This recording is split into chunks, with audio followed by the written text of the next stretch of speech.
In the sprawling, blood-soaked tapestry of Red Dead Redemption 2, where men are defined by their noise, Dutch by his speeches, Micah by his taunts, Arthur by his gruff assertions, Charles Smith is defined by his silence.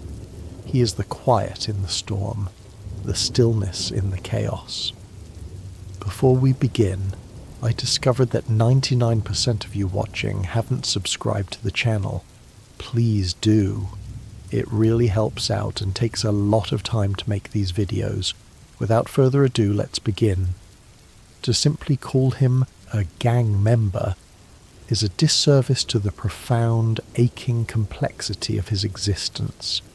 He is a man walking a tightrope between two dying worlds, belonging to neither, and yet somehow embodying the best of both. While Arthur Morgan is the heart of the story, struggling with his own redemption, Charles Smith is its soul, a steady, unwavering moral compass in a world that has lost its true north. Tonight, we're going to explore the life of this Ronin of the American West. We're going to dissect the tragedy of his heritage, the brutality of his survival, and the quiet, stoic heroism that makes him perhaps the most admirable man to ever ride with the Van der Linde gang. This is the complete, exhaustive story of Charles Smith. To understand Charles, we must first understand the fundamental loneliness that defines him. He is a man without a tribe. Born to an African-American father and a Native American mother, Charles was born into a world that had no place for him. In the racial hierarchy of late 19th century America, he was a breed, a slur used to strip him of identity and dignity. He wasn't black enough for the black community, and he wasn't native enough for the tribes. He was an anomaly, a glitch in the social fabric. This is not just backstory, it is the engine of his entire psychology. Charles learned early on that he could not rely on society, on community, or on the kindness of strangers. He could only rely on himself.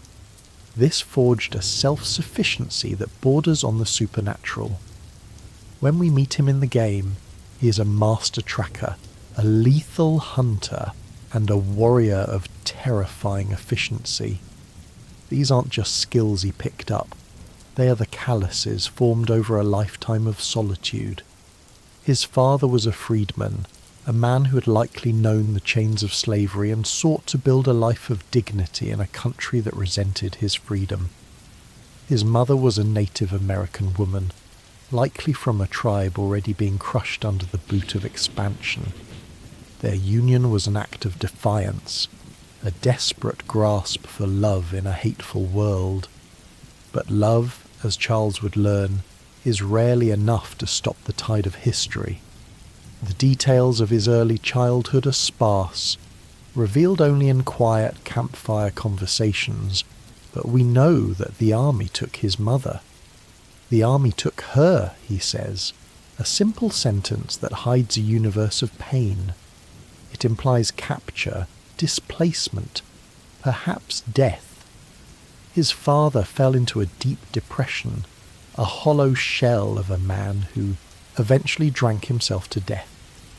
By the age of 13, Charles Smith was alone. Imagine that. 13 years old, 1880s America, a mixed-race boy with no family, no money and no home. Most would have died. Many would have turned to petty crime in the cities, becoming pickpockets or thugs. Charles did neither. He turned to the wild. He ran away, not to the cities, but away from them. He chose the wilderness because, unlike civilization, the wilderness does not judge. A bear does not care about your lineage. A winter storm does not check your skin color before it freezes you. The wild is harsh, but it is fair. In the silence of the forests and the plains, Charles found a brutal kind of peace. He learned to listen to the earth. He learned to move without sound. He learned that if you respect the land, it might just let you live. This period of his life, the wandering years, transformed him from a victim into a survivor. He became a part of the landscape, a ghost moving through the trees. It was during these years that he developed his code. Unlike the other members of the gang, who are outlaws by choice or by circumstance, Charles is an outlaw by necessity. He doesn't rob because he wants money, he robs because he needs to eat. He doesn't kill for sport or for power, he kills to protect. His violence is always reactive, never active. He is the good man that Arthur strives to be. But this goodness is a heavy burden. It isolates him even further. He sees the cruelty of the world with a clarity that the others lack. He sees the senseless slaughter of the bison, the genocide of the tribes, the greed of the oil men, and because he sees it, he feels a duty to fight it. Not with speeches like Dutch, but with action. He joined the Van der Linde gang only about 6 months before the Blackwater massacre.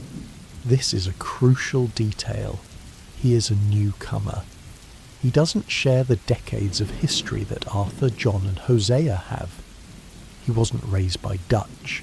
He didn't grow up listening to the I have a plan rhetoric. He joined because he was hungry, and Dutch offered him food. He stayed because he saw a group of outcasts who, like him, didn't fit anywhere else. In Dutch's gang, being a breed didn't matter. Being a killer didn't matter. All that mattered was loyalty. For the first time in his life, Charles had a pack. But even within the pack, he remains a lone wolf. He sleeps a little apart from the others. He speaks less. He observes more. He is with them, but not entirely of them. The opening chapter in Coulter serves as our introduction to his competence. While the rest of the gang is freezing, panicking and starving, Charles is working. He is the one hunting the deer to feed them. He is the one scouting the terrain. When Arthur goes hunting with him, it is a masterclass in mentorship, but with the roles reversed. Arthur is the senior gang member, the enforcer, but in the snow, Charles is the teacher. He teaches Arthur how to use the bow, a weapon of silence and precision, perfectly reflecting Charles's nature. You kill it, you eat it, he tells Arthur. We don't kill for fun. This isn't just hunting advice. It's a moral philosophy. It's a rejection of the wanton destruction that defines the civilized world. Charles kills with reverence. He thanks the animal. He understands the cycle of life and death in a way that the others, with their guns and their noise, do not. In Coulter, we also see his physical strength. Charles is a powerhouse. He is built like a mountain, broad-shouldered and immense, but he moves with the grace of a cat. This contrast, massive power contained by massive control, is the essence of his physical presence. He could crush a man's skull with his bare hands, and he does, but he never uses more force than is absolutely necessary. He is a weapon that knows it is a weapon, and therefore is careful not to go off by accident. His relationship with the horses is another indicator of his soul. Charles loves horses. He understands them. They're like people, he says, only more honest. He rides Timer, Appaloosa, with a gentle hand. While Micah rides his horse to death and Arthur sees his horse as a tool, at least initially, Charles sees his horse as a partner. It is another connection to the natural world, another rejection of the industrial mechanical world that is encroaching on them. As the snow melts and the gang descends into the heartlands for Chapter 2, Charles's role begins to shift. He becomes the gang's conscience. The mission where he and Arthur track down Josiah Trelawney is a perfect example. They find Trelawney's camp abandoned, signs of a struggle. Charles reads the scene like a book. He sees the overturned chair, the blood, the tracks. He reconstructs the violence from the aftermath. But it is the mission to hunt bison with Arthur that truly defines his character in this chapter. They find carcasses of bison rotting in the sun, shot and left to decay. It is a scene of grotesque waste. Poachers, men killing not for food, not for survival, but for sport, or worse, to starve the native population. Charles's reaction to this is visceral. He's usually so calm, so controlled, but here he cracks. The rage that bubbles up is terrifying. "Why?" he asks, his voice trembling with suppressed fury. "Why kill them if you're not going to eat them?" It is the cry of a man watching his mother's people being erased, watching the sacred being desecrated. When they find the poachers, Charles does not hesitate. He executes one of them. It is a cold, hard kill. "I didn't kill him for fun," he tells Arthur. "I killed him because he was evil." This distinction is vital. Charles believes in evil. He believes there are lines you do not cross. The poachers crossed the line. They violated the natural law, and Charles, as the agent of that law, punished them. Arthur, usually cynical, is moved by this. He sees the nobility in Charles's anger. He sees that Charles is fighting a war that the rest of them don't even realise is happening. This bond between Arthur and Charles is one of the most important relationships in the game. It is a friendship built on mutual respect and shared competence. They are the two workhorses of the gang. When something needs to be done right without fuss, without drama, Dutch sends Arthur and Charles. They don't need to talk to understand each other. A nod is enough. Arthur respects Charles's strength and his code. Charles respects Arthur's capability and the hidden goodness he sees buried under Arthur's outlaw exterior. "You're a good man, Arthur," Charles tells him, often when Arthur feels the least like one. Charles is the mirror that reflects Arthur's better self back at him.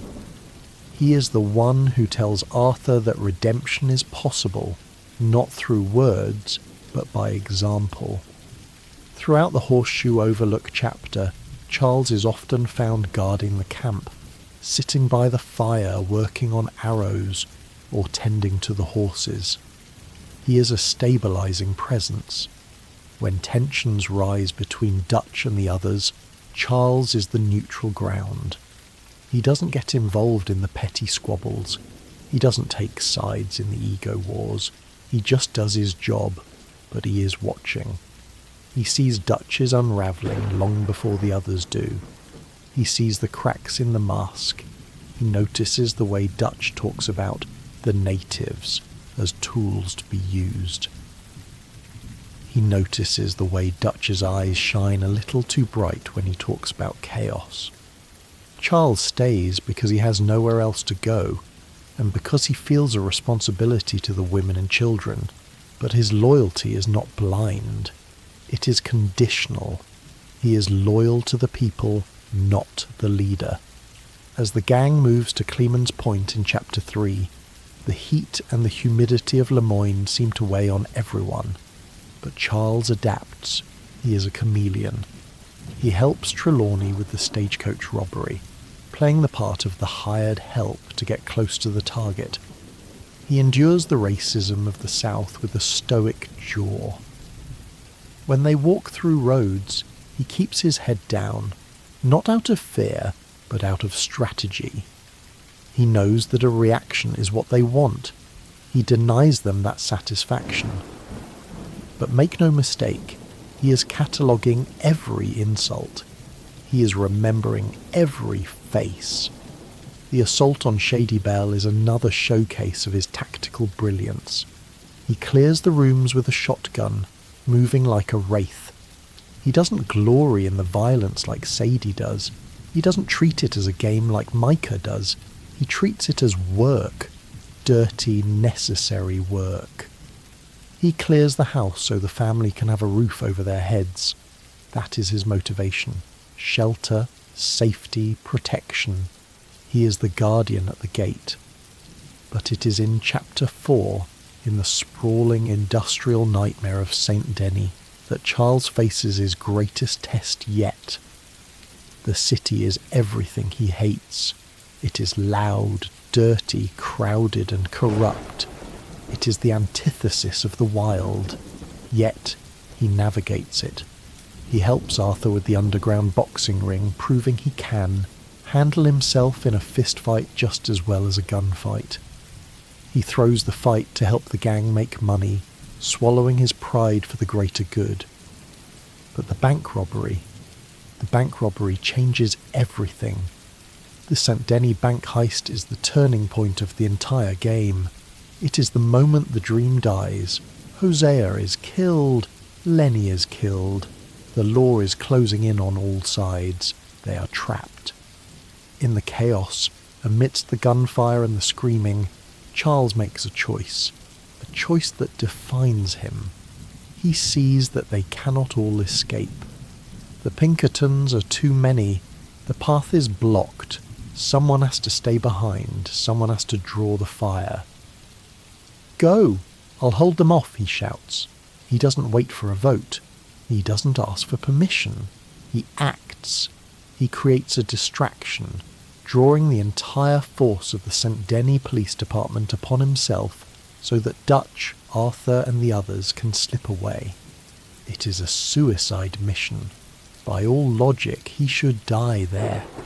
He is one man against an army, but he does it because he knows he is the only one who can do it. He is the only one with the skill to survive it, or perhaps the only one selfless enough to accept the death that comes with it. As Arthur and the others flee to the boat that will take them to Guarma, they leave Charles behind. They believe he is dead or captured. They mourn him.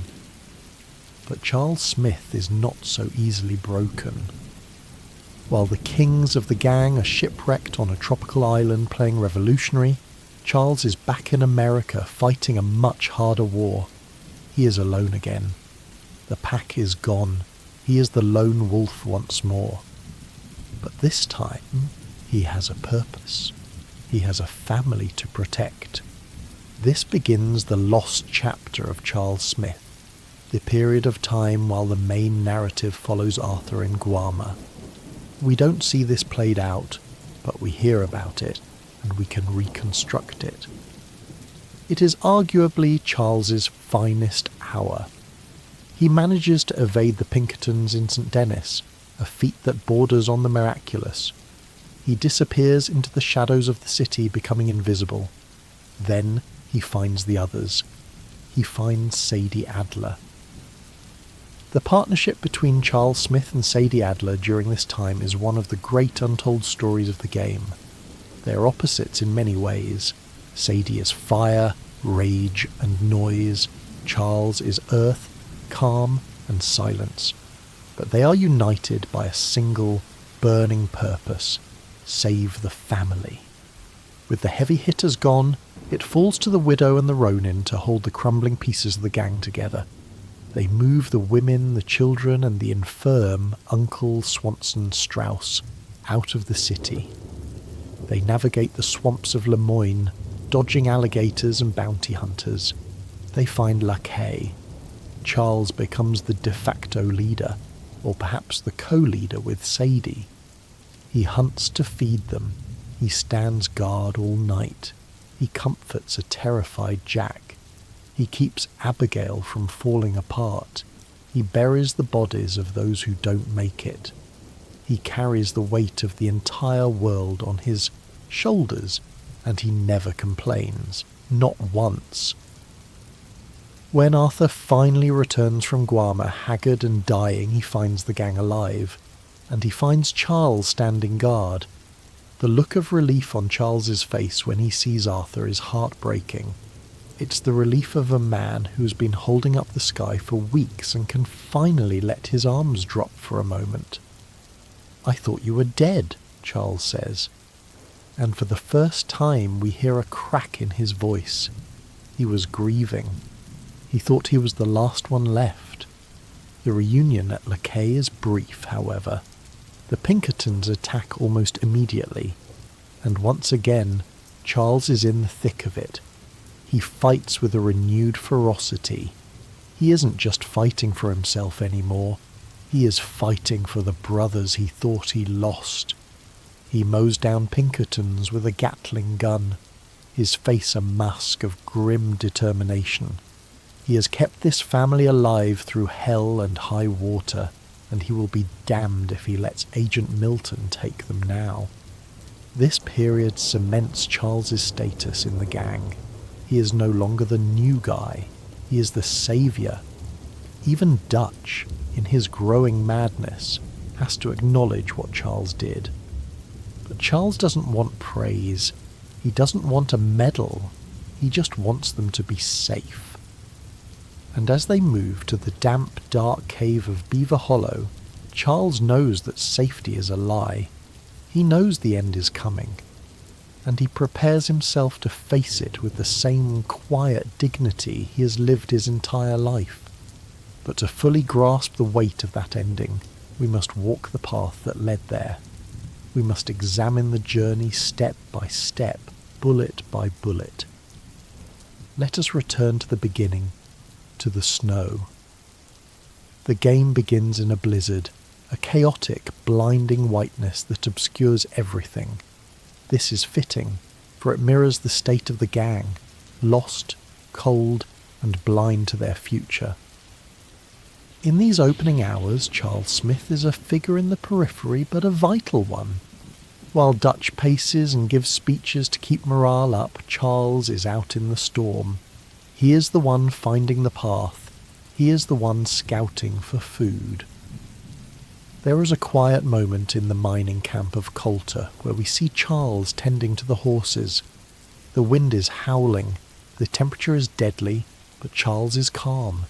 He is checking Timer's hooves. He is whispering to the animal. This image establishes his priority. Life first. In a gang of killers, he is a nurturer.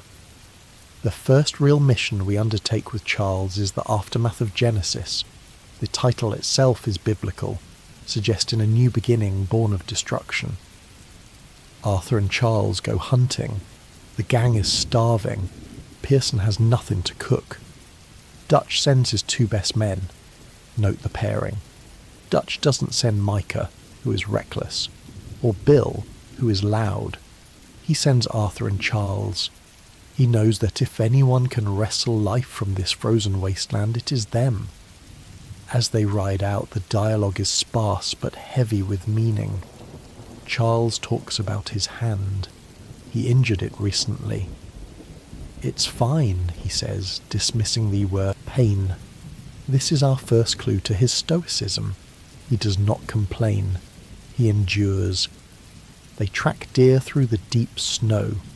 The mechanics of the game here, using the bow, tracking the scent, moving slowly, are a direct ludonarrative representation of Charles's philosophy. You cannot rush nature. You cannot force it. You must move at its pace. When Arthur misses a shot, if the player misses, Charles doesn't mock him. He offers advice. Breathe. Take your time. He is a patient teacher. When they finally kill the deer, Charles's reaction is distinct. He doesn't cheer. He doesn't brag about the size of the buck. He kneels. He touches the animal. "Thank you," he whispers. Arthur watches this, confused but respectful. To Arthur, a deer is food. To Charles, a deer is a life given to sustain another life. It is a sacrifice. This moment plants a seed in Arthur's mind, a seed that will take the entire game to germinate, the idea that life has value, even the life of a beast. Later in Coulter, during the assault on the O'Driscoll camp at the old mining settlement, Charles proves he is not just a hunter of beasts, he is a warrior. The plan is to take the camp by surprise. Dutch leads the charge, but watch Charles. He moves to the flank. He takes the high ground. He uses the environment. When the shooting starts, he is efficient. He doesn't waste bullets. He drops enemies with single shots. And when the battle is over, he doesn't loot the bodies with the greed of the others. He stands guard, watching the tree line, ensuring no reinforcements are coming. He is always thinking about the safety of the pack. As the snow melts and the gang moves to Horseshoe Overlook, the world opens up. The heartlands are beautiful, rolling green hills teemed with life. For the gang, it feels like paradise after the hell of the mountains. For Charles, it is a double-edged sword. The open land means freedom, but it also means exposure. It is here that we get the mission with the bison. The aftermath of Genesis was the hunting tutorial. This mission is the hunting examination. Charles rides into camp agitated. This is rare. Charles is never agitated. He tells Arthur about the bison. They ride out to the plains. The sight that greets them is one of the most harrowing in the game. Dozens of bison slaughtered, their bodies left to rot in the sun, flies buzzing, the smell of death. Charles gets off his horse and walks among the carcasses. He is shaking, not with fear, but with a rage so deep it vibrates through the screen. They killed them for nothing, he says, just for the fun of it. To Charles, this is not just waste. It is sacrilege. The bison are sacred. They are the lifeblood of his mother's people. To kill them without purpose is to kill the earth itself. It is an act of supreme evil. They track the poachers to a small camp. The confrontation is brief and brutal. Charles shoots one poacher in the chest. He tackles another, beating him into the dirt. Arthur has to pull him off. "Charles, he's done," Arthur yells. Charles stands up, breathing hard, his knuckles bloody. He looks at the poacher, then at Arthur. "I know," he says. "I just wanted him to feel it." This is a dark side of Charles we rarely see. He's capable of cruelty, but only when it is in service of justice. He's the wrath of nature. He is the storm that punishes those who violate the natural order. After the violence, Charles finds a lone bison calf, wandering near its dead mother. He considers shooting it to end its misery, but decides against it. "Maybe it will survive," he says. "Maybe." It is a faint hope, but it is hope nonetheless. This scene encapsulates Charles's worldview. The world is cruel. Men are evil, but life finds a way. We must protect the young. We must protect the future. Chapter 2 also gives us the mission to rescue Sean Maguire. Charles is part of the rescue team along with Arthur and Javier. They scout the Blackwater area, looking for the boat where Sean is being held. Charles uses his tracking skills to locate the bounty hunters. During the assault, he uses throwing knives to take out the guards silently. "Quietly now," he whispers. He is the ghost in the canyon. When the firefight breaks out, he is a whirlwind of destruction, using his sawed-off shotgun to clear the path. He fights not for Sean's sake. He barely knows Sean, but because Sean is one of them, and you do not leave one of your own behind. We also see Charles's role in the camp life at Horseshoe Overlook. He is the one crafting improved arrows. He is the one teaching Jack how to track small game in camp interactions. He is the one sitting by the fire listening to Hosea's stories. He respects Hosea. He sees the wisdom in the old man. He sees that Hosea, like him, prefers brains to bullets. There is a kinship there, but there is also isolation. Charles is often the subject of racial slurs from the locals in Valentine. When he walks into the saloon with Arthur, heads turn, eyes narrow. "What's that boy doing here?" they mutter. Charles ignores it. He has heard it his entire life. He knows that if he reacts, he gives them power. So he drinks his beer, stares straight ahead, and lets his silence be his shield. Arthur, however, is less patient. "You got a problem, friend?" Arthur will ask, hand hovering over his gun. Charles appreciates Arthur's defence, but he doesn't need it. He's been fighting this war since he was born. The move to Clemens Point brings the gang to the south. Lemoyne, a land of red clay, humidity, and old ghosts. For the gang, it feels like paradise after the hell of the mountains. For Charles, it is a double-edged sword.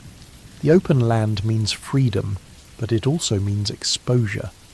In the mission, The Fine Joys of Tobacco, Charles helps Arthur burn the Grey family's tobacco fields.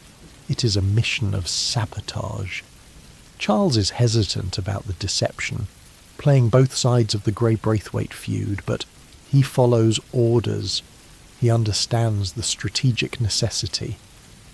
During the escape, riding through the burning fields, Charles is a demon on horseback. The fire reflects in his eyes. He cuts through the guards with his tomahawk.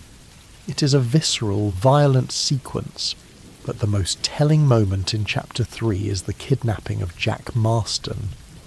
When the Braithwaites take the boy, the entire gang rides out. It is one of the most iconic shots in the game. The gang walking up the driveway of Braithwaite Manor, a phalanx of vengeance. Charles is there, front and centre. He is not a Marston.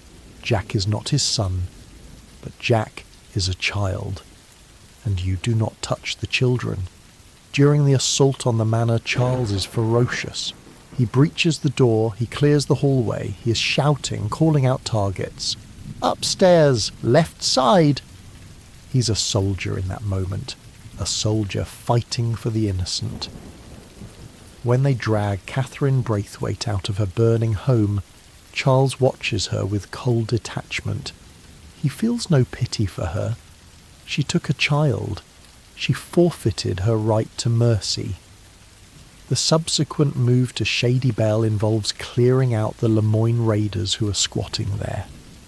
Charles and Arthur go in first. They find the bodies of previous victims. "These men are animals," Charles says. Again the distinction. Animals kill for food. These men kill for hate. Charles clears the house room by room. In the master bedroom he finds a raider hiding under the bed. He drags him out and throws him through the window. It is a moment of grim humour, but also of efficiency. Get the trash out. Make the house clean. Throughout Chapter 3 and 4 we see Charles's disillusionment with Dutch growing. He sees the sloppiness of the plans. He sees the unnecessary risks. The death of Sean in Rhodes hits the gang hard, but Charles takes it quietly. He sharpens his knife, he cleans his gun, he prepares for the next fight. He knows that grief is a luxury they cannot afford. St. Denis. Chapter 4. The gang tries to become sophisticated criminals. Charles hates it. The city smells of coal and sewage. It is a cage. But he finds a way to be useful. He participates in the trolley station robbery, a disaster from start to finish. The trolley crashes. The gang is battered. Charles helps drag a concussed Dutch to safety. Even when the leader fails, the soldier does his duty. He also helps Arthur with the Eagle Fly situation, which begins to bubble up here. He introduces Arthur to the plight of the Wapiti.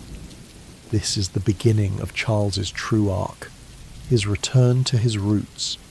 He sees the mayor of St. Denis, the oil magnate Leviticus Cornwall, the army, all conspiring to crush the tribe.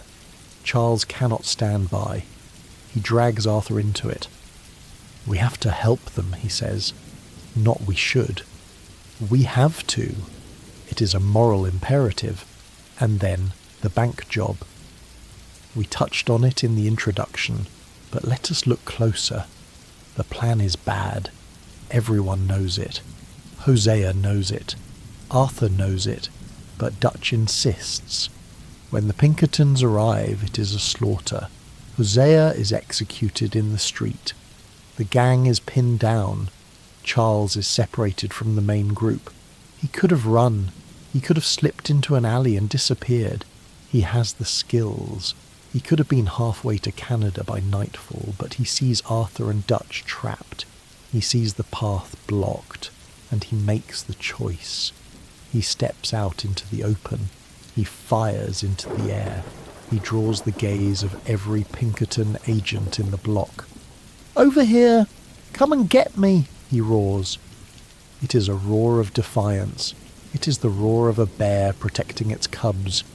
He leads them away, a Pied Piper of bullets, buying the others the precious seconds they need to escape. That moment is the definition of heroism. Heroism is not winning. Heroism is sacrificing yourself so that others might win. Charles Smith, the outsider, the breed, the man with no tribe, sacrifices himself for a family that has arguably failed him. He does it because he loves them. He does it because it is right. But the story does not end in the swamp. It moves to the cave, to the darkness, to the end of all things. But before we descend into the darkness of the cave, we must shine a light on the shadows of the swamp. We must look at the weeks that the game skips over. The weeks when the kings were gone and the soldiers had to become kings. When the bank job in St. Denis went wrong, the gang was effectively decapitated. Dutch, Hosea, Arthur, Javier, Bill, Micah, the leadership and the muscle were either dead or gone. What remained was a group of terrified women, a child, a drunk, uncle, a reverend fighting addiction, Swanson, and a loan shark, Strauss, and Charles Smith, and Sadie Adler. This period, often glossed over in a few lines of dialogue, is arguably the most defining period of Charles's life. It is the crucible that forged him into a leader. Imagine the chaos of that night in St. Denis. The Pinkertons are swarming the streets like ants. Charles has just led them on a wild goose chase, narrowly escaping with his life. He circles back to the rendezvous point, his heart pounding, his breath coming in ragged gasps. He waits and waits, and no one comes. He realizes then that they are on their own. He finds Sadie. She's wild-eyed, gun in hand, ready to burn the city down. Charles grabs her shoulder. "We have to move," he says. His voice is the only steady thing in a collapsing world. "We have to get them out." They move the camp to Lacaille, a small abandoned fishing village in the swamps. It is a miserable place. The air is thick with mosquitoes and the smell of rot. Alligators patrol the water, but it is hidden. For weeks, Charles and Sadie run the gang. It is a partnership of necessity, but it becomes a partnership of profound respect. Sadie is the fire. She scouts, she intimidates, she brings in information. Charles is the earth. He hunts, he builds, he protects. Charles becomes a father figure to Jack during this time. With John arrested and Abigail frantic, Jack is lost. Charles takes him fishing, carefully away from the gators. He teaches him how to whittle. He tells him stories about the stars. He distracts the boy from the horror of their reality. "Your pa will be back," he tells Jack. "Arthur will be back. You have to be brave." He's lying, or at least he thinks he is. He believes they are dead. But he gives the boy hope because hope is the only food they have left. He also has to manage the internal politics of the survivors. Uncle is useless, complaining about his lumbago. Strauss is panicked about his money. Swanson is on the edge of a relapse.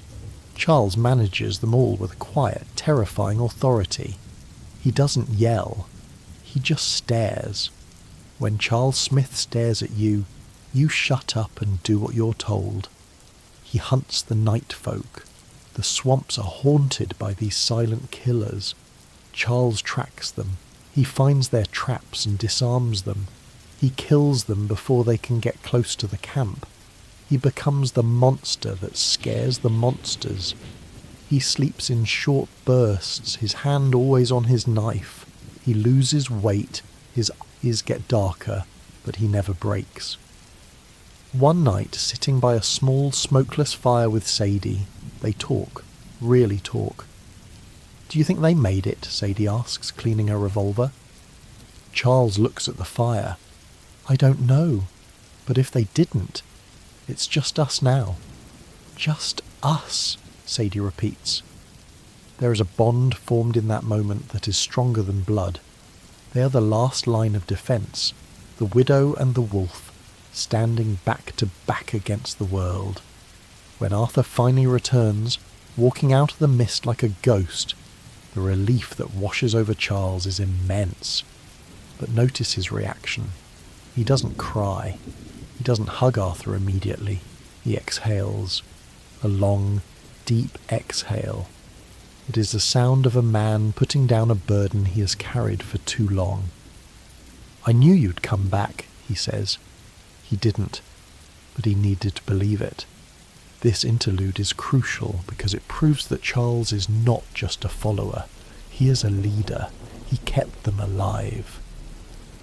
Without Charles Smith, there is no gang left for Arthur to return to. There is only a graveyard in the swamp. Chapter 6 is where Charles Smith transcends the role of a supporting character and becomes a protagonist in his own right. The gang moves to Beaver Hollow, a damp, bat-infested cave in the Roanoke Ridge. The mood is apocalyptic. Dutch is paranoid, Micah is whispering poison, and Arthur is dying. In this atmosphere of decay, Charles shines like a beacon. While the rest of the gang is focused on one last score or simply surviving, Charles finds a higher calling. He reconnects with the Wapiti tribe. He meets Rains Fall, the pacifist chief who is watching his people be slowly strangled by the government and the oil companies. He meets Eagle Flies, the chief's son, a young man burning with the same rage that Charles keeps so carefully contained. For Charles, this is not just another mission. This is personal. This is his blood calling out to him. He sees in the Wapiti the tragedy of his mother. He sees the end of a way of life, and he decides to stand with them. He begins to spend more time at the reservation than at the camp. He becomes a bridge between the dying world of the outlaw and the dying world of the tribe. He brings Arthur into this world. He introduces Arthur to Rains Fall. "He's a good man," Charles says of the chief. "He's trying to save his people without war, but they won't let him." Charles asks Arthur to help Rains Fall not for money, but for honour. And Arthur, facing his own mortality, agrees. This partnership, Charles, Arthur and Rains Fall, is the moral centre of Chapter 6. While Dutch is plotting with Micah to rob trains and blow up bridges, Charles and Arthur are trying to stop a genocide. There is a specific mission, the King's Son, where Charles and Arthur break eagle flies out of Fort Wallace. The army has captured the chief's son. They're going to hang him. Charles comes to Arthur with a plan. It is a stealth mission, at first. They row a canoe up the river under the cover of darkness. Charles uses his bow to take out the guards on the walls. "Quietly," he whispers. "We don't want a war." But when the alarm is raised, Charles doesn't hesitate. He fights through the fort with a ferocity we have never seen. He is not fighting for a gang member this time. He is fighting for a brother. When they rescue Eagle Flies and escape down the river, Charles is triumphant. But it is a hollow victory. He knows that this act has only accelerated the inevitable conflict. The relationship between Charles and Eagle Flies is tragic. Charles sees himself in the young warrior. He sees the anger, the impulsiveness. He tries to mentor him, to temper his rage with wisdom. War will only get you all killed, Charles warns. But Eagle Flies is too angry to listen. He listens to Dutch instead. Dutch, who sees the tribe not as people, but as a distraction. Dutch manipulates Eagle Flies, encouraging him to attack the army to draw heat away from the gang. Charles sees this manipulation clearly. He confronts Dutch. "You're using them, Dutch," he accuses. It is one of the few times Charles raises his voice against the leader, but Dutch, lost in his own ego, dismisses him. The tragedy culminates in the attack on the oil refinery. Eagle Flies leads his men into a suicide charge. Arthur and the gang follow to save them. Charles is there, fighting desperately to keep the young warriors alive, but he fails. Eagle Flies is mortally wounded. The scene where Rainsfall rides away with his dying son is one of the most heartbreaking in the game. Charles watches them go, his face a mask of sorrow. He knows he has failed to save them. He knows that the civilized world has won. But Charles does not give up. Even as the gang collapses, he remains the protector. He helps Captain Monroe, an honest army officer who tried to help the tribe, escape the country before the corrupt Colonel Favors can have him killed. He gives Monroe money. He gives him a chance. "Go," Charles says. "Don't look back." And then, the end. The final confrontation at Beaver Hollow. The Pinkertons are coming. Dutch and Micah turn on Arthur and John. The gang shatters. Charles is not there for the final standoff. He is doing something more important. He is helping the women escape. He ensures that Abigail and Jack get away safely. He is the reason the Marston line continues, but his most significant act comes after the guns fall silent. After Arthur Morgan dies on that mountain watching the sunrise. After Susan Grimshaw is shot by Micah and left to rot. Charles Smith returns. He risks his life to go back to the mountain. He finds Arthur's body, and he buries him. He buries him on a high ridge, facing the east, facing the sun. He marks the grave. He says a prayer, and then he goes back to the cave and buries Susan Grimshaw. He does this because it is the right thing to do, because these people were his family, flawed as they were, because everyone deserves to be returned to the earth with dignity. In the epilogue, when John meets Charles in St. Denis, Charles tells him about this. "I buried him, John, up on the hill."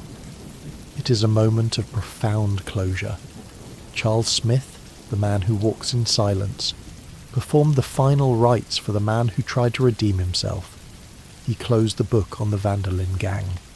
We fast forward to 1907. The epilogue. John Marston finds Charles in St. Denis, but this is not the Charles we knew. He's fighting in an underground bare-knuckle boxing ring. He's thrown fights for money. He looks tired. His hair is longer, wilder.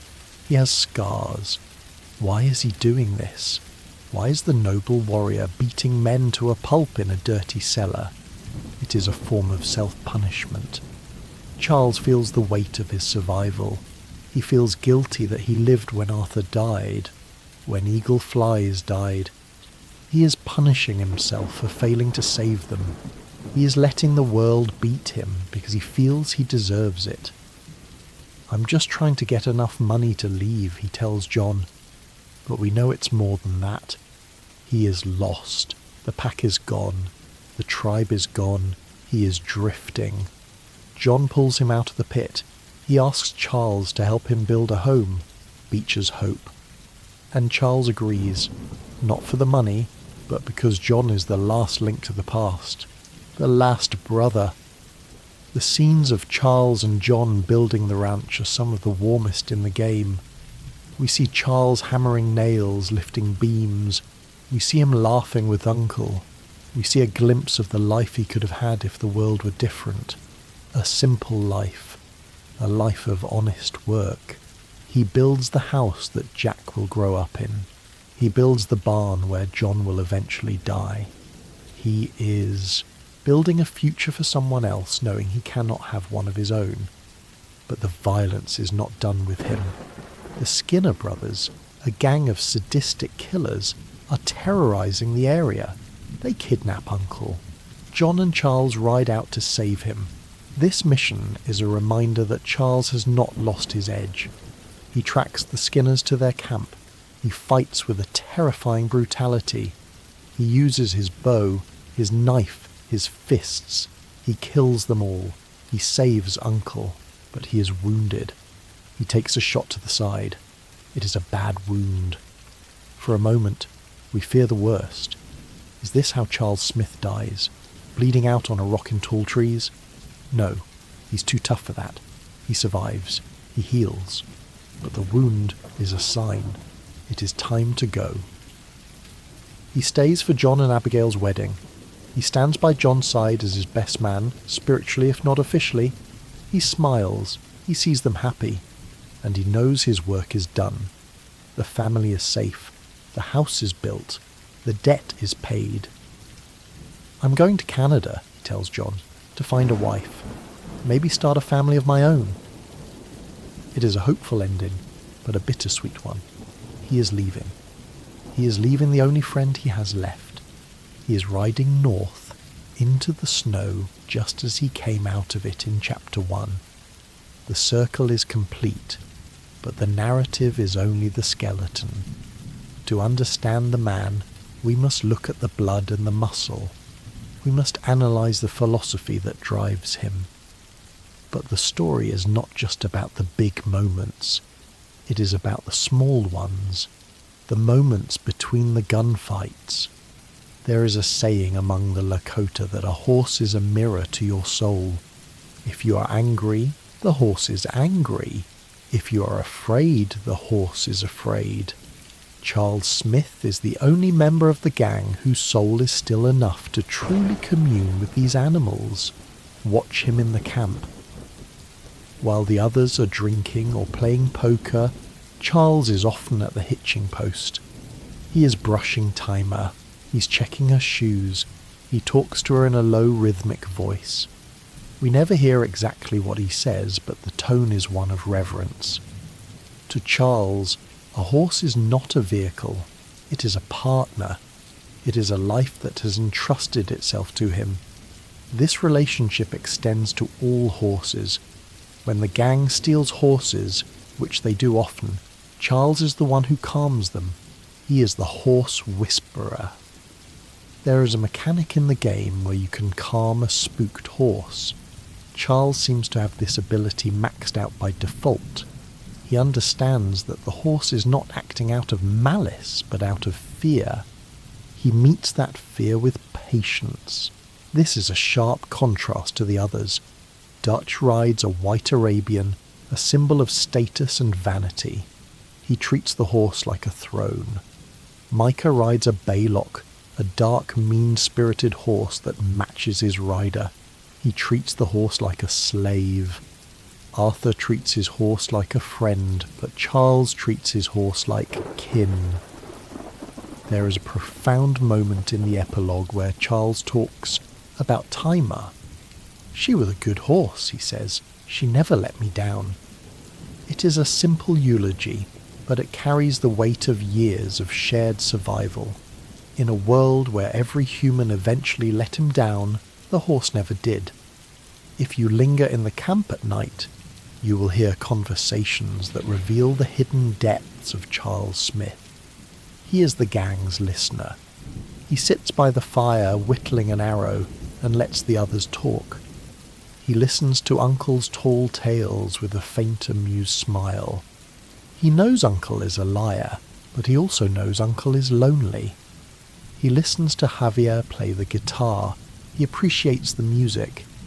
It is one of the few things that reminds him of the beauty in the world, but his most interesting interactions are with Bill Williamson. Bill is a racist, a fool, and a bully. He often makes snide comments about Charles's heritage. "Hey chief," he'll say, "do a rain dance for us." Most men would punch Bill. Charles just looks at him. He looks at him with a pity so deep it cuts deeper than a knife. "You're a sad man, Bill," Charles will say calmly, and Bill, confused by the lack of anger, will usually shut up. Charles understands that Bill's hatred comes from insecurity. He doesn't validate it, but he doesn't let it control him. There's also a rare interaction with Mary Beth. She asks him about his life. "Is it hard?" she asks, "being you?" Charles pauses. "It's just life," he says. "Everyone has it hard. Some just show it more." This is Charles in a nutshell. He refuses to be a victim. He refuses to complain. He accepts his lot in life with a stoicism that is both admirable and heartbreaking. He carries his burden so quietly that the others often forget he is carrying it at all. These quiet moments, brushing a horse, staring into a fire, tolerating a fool, are the mortar that holds the character together. They show us a man who has mastered himself, a man who has found peace in the eye of the storm. Charles Smith is a character built on duality. He is African American and Native American. He is an outlaw and a moralist. He is a killer and a pacifist. Most characters in fiction crumble under such contradictions, or they oscillate wildly between them. Charles does not. He integrates them. He is the synthesis of these opposing forces. Let us look at his heritage. In 1899, being black meant being a second-class citizen, subject to Jim Crow laws and systemic violence. Being Native American meant being a target of genocide, forced onto reservations, stripped of culture. Charles is both. He is the ultimate outsider. He belongs nowhere. This lack of belonging is what drives him to the gang, but it is also what keeps him separate from it. He knows that even among outlaws he is different. When the gang talks about freedom, they mean freedom from the law. When Charles talks about freedom, he means freedom to exist. His relationship with violence is fascinating. Compare him to Micah Bell. Micah loves violence. He revels in it. It makes him feel powerful. Compare him to Arthur Morgan. Arthur uses violence as a tool, a means to an end, but he is often conflicted about it. Charles views violence as a necessary evil, like a storm or a forest fire. He does not enjoy it, but he does not shy away from it. When he fights, he is terrifyingly efficient. He doesn't taunt his enemies. He doesn't play with them. He ends them. This is because, for Charles, violence is not a performance. It is a survival mechanism. Consider his weapons of choice, the sawed-off shotgun and the bow. The shotgun is a weapon of pure, overwhelming force. It is loud, messy, and final. It represents the brutality of the world he lives in. The bow is silent, precise, and ancient. It represents the world he came from. Charles carries both. He walks with one foot in the industrial age and one foot in the Stone Age. He uses the shotgun when he has to speak the language of the white man, the language of noise and explosion. He uses the bow when he wants to speak the language of the earth. If Arthur Morgan is the protagonist, Charles Smith is the deuteragonist of the soul. They are mirrors of each other.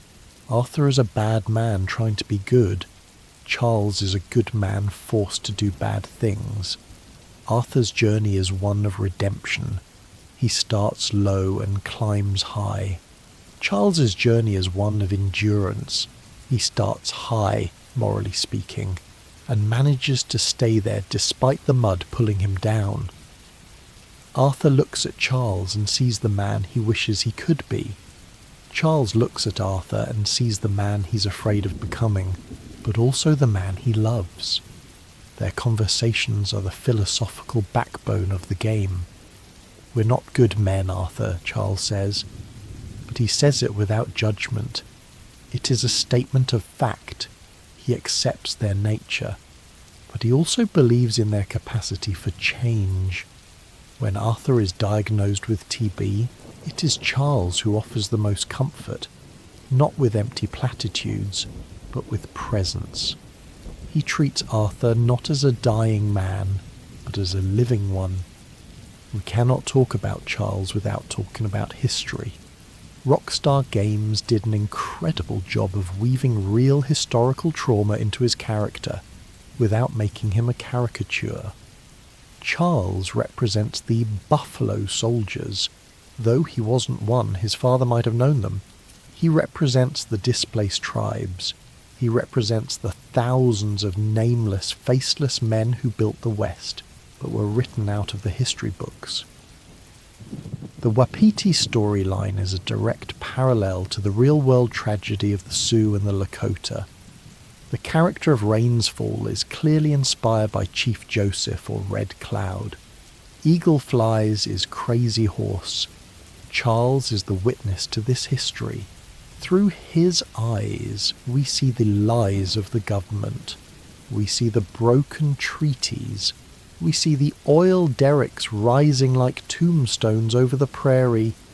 Charles's anger at the bison poachers is not just about animals. It is about the systematic destruction of a food source to starve a people into submission. This actually happened. The US government encouraged the slaughter of bison to break the Plains Indians. Charles knows this. His rage is political. It is historical. It is the rage of a man watching a slow-motion apocalypse. What is Charles Smith's legacy? He leaves no journals, unlike Arthur. He builds no great monuments. He leaves for Canada and disappears from the record. But his legacy is in the people he saved. He saved the Marston family. Without Charles, John dies in the snow in Chapter 1. Without Charles, Jack is traumatized or killed. Without Charles, Abigail never gets her ranch. The entire plot of Red Dead Redemption 1 is only possible because Charles Smith carried the Marstons on his back. He saved Arthur's soul. By introducing him to Rainsfall, by encouraging his better angels, Charles gave Arthur a path to redemption. He gave Arthur a cause worth dying for, and he saved himself. In a genre where the gunman almost always dies, usually in a hail of bullets, Charles survives. He breaks the cycle. He walks away. He proves that you can be a warrior without being a martyr. He proves that there is a life after the violence. As he rides north, we can imagine his future.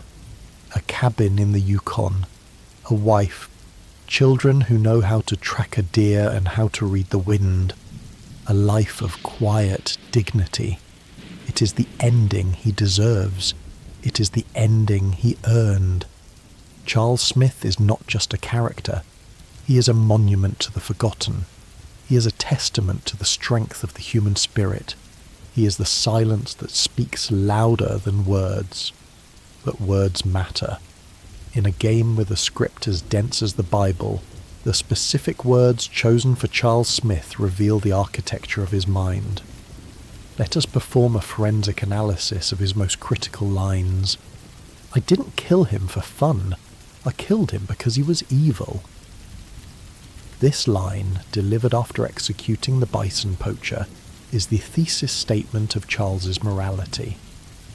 Most characters in the game kill for utility, money, survival, or for emotion, revenge, anger.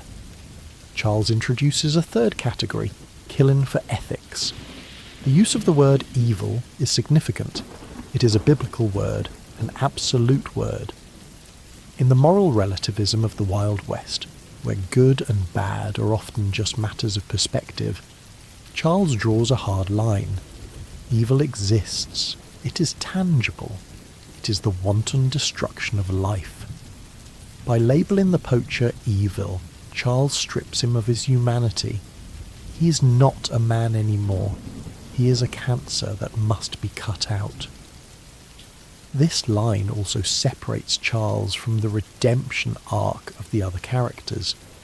Arthur seeks redemption because he knows he has done evil. Charles does not seek redemption because he does not believe he has sinned. His violence is righteous. It is the violence of the archangel Michael casting Lucifer out of heaven. It is a cleansing fire. The army took her. 4 words. A simple subject-verb-object sentence. Yet it contains a genocide. Charles does not say, my mother was kidnapped or my mother was murdered. He says, the army took her. The capitalization of army in the subtitles and in the implication of his tone suggests a monolithic force. It wasn't a specific soldier. It wasn't a specific general. It was the army, the state, the machine. This reflects the Native American experience of the 19th century. The enemy was not an individual, it was a system designed to consume, displace, and destroy. The passivity of the phrase took her is also heartbreaking. It implies a theft. She was property to them, something to be seized. It highlights the powerlessness of his father and himself. They could not stop it. They could only watch as the machine took what it wanted. This powerlessness is what drives Charles to be so powerful later in life. He builds his body and his skills so that the army can never take anything from him again. We're not good men, Arthur. This is said around the campfire in a quiet moment of reflection. It is not a confession, it is a diagnosis. Arthur often laments that he is a bad man, but he says it with a sense of guilt, hoping someone will contradict him. Charles says it with the clinical detachment of a doctor. He accepts their nature. They are outlaws. They kill people. They steal. He does not try to romanticize it like Dutch. We are dreamers. He does not try to justify it like Micah. It's a dog-eat-dog world. He simply states it. We are not good men. But the subtext is crucial.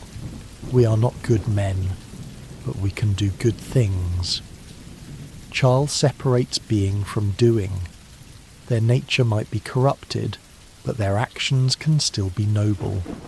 This is a profound philosophical stance. It suggests that redemption is not about changing who you are, but about changing what you do. You can be a bad man who saves a family. You can be a killer who protects the innocent. This philosophy is what allows Arthur to find peace in the end.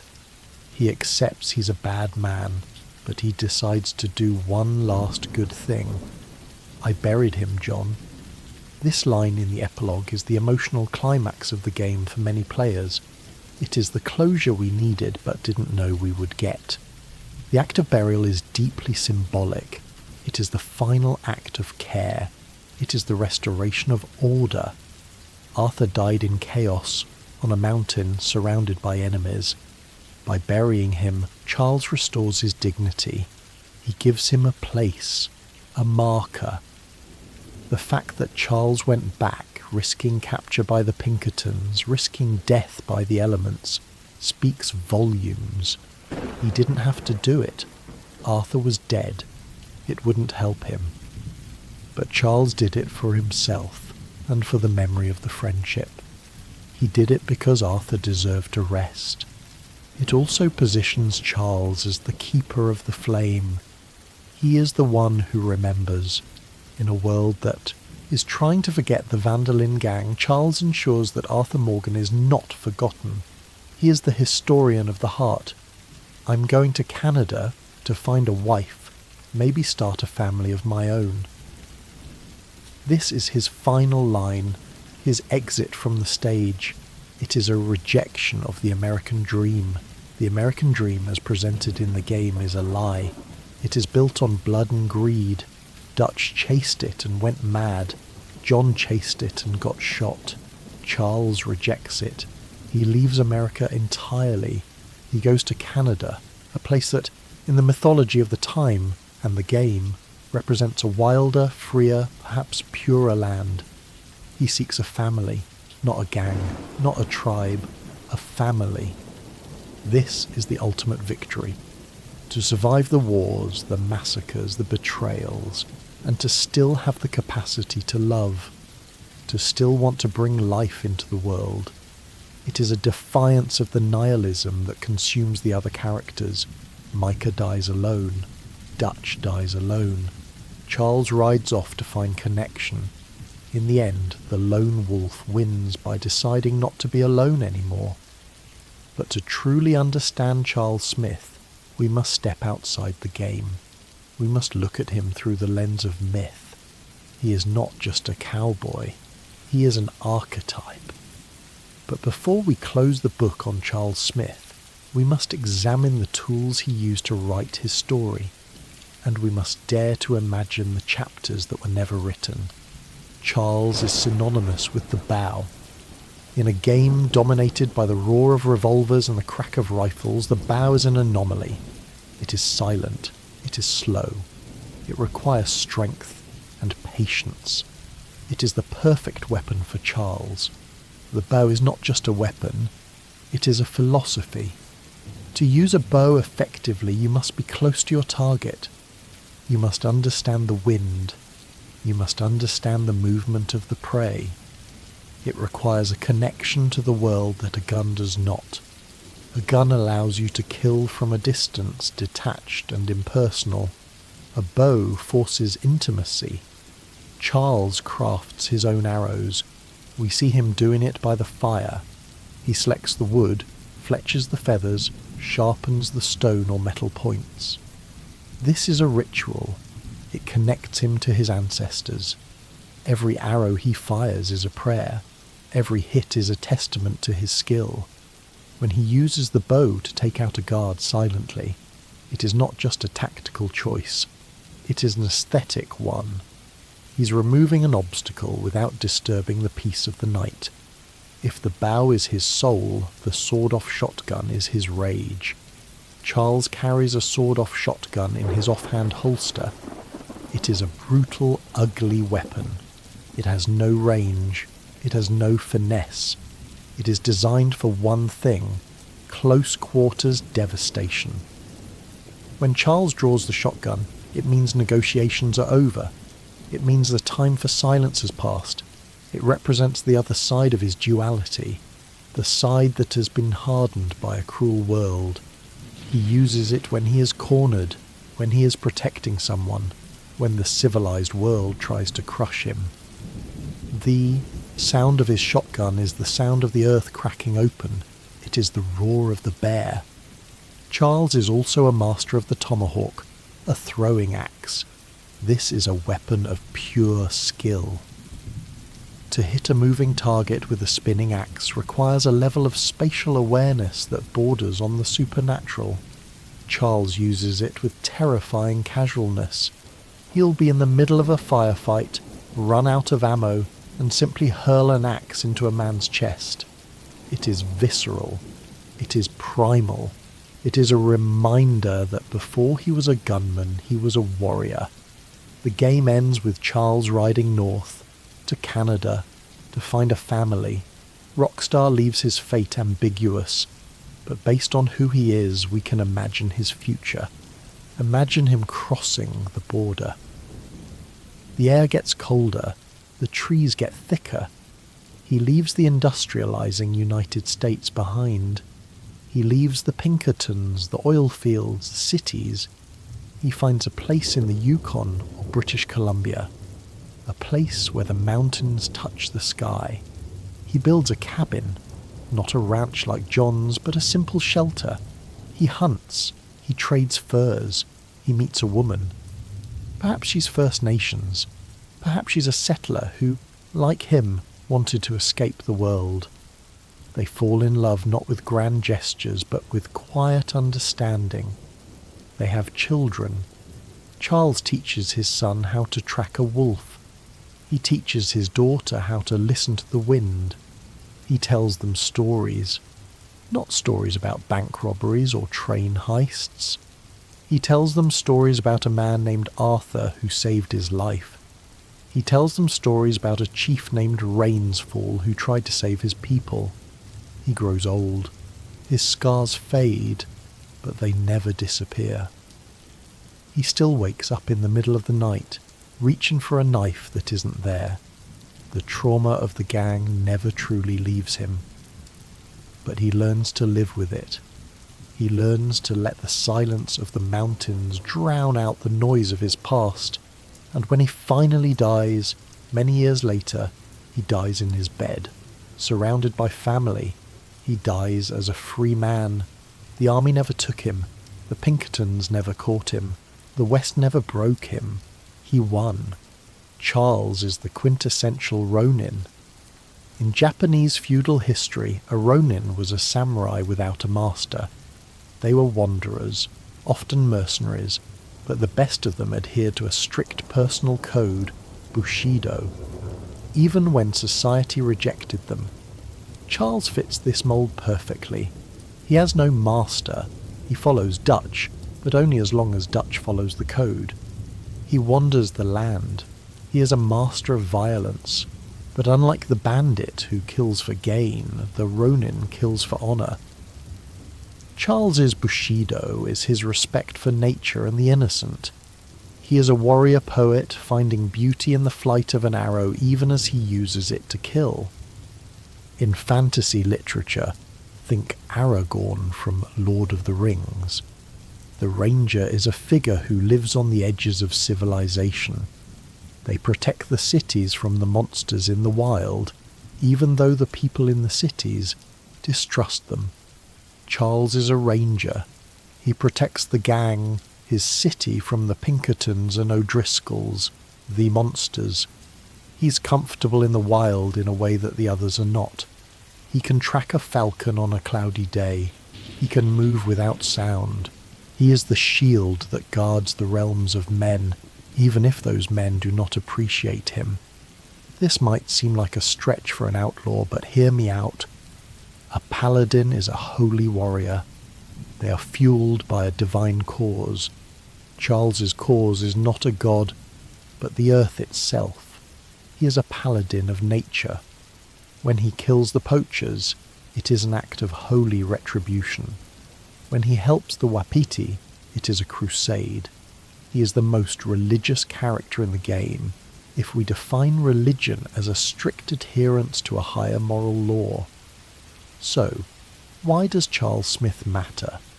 Why do we spend thousands of words analysing a character who, in another game, might have just been the strong, silent type? Because Charles Smith represents the possibility of integrity in a corrupt world. Red Dead Redemption 2 is a tragedy. It is a story about the death of the West, the death of freedom, and the death of men. Almost everyone loses. Dutch loses his mind. Arthur loses his life. John loses his peace. But Charles wins.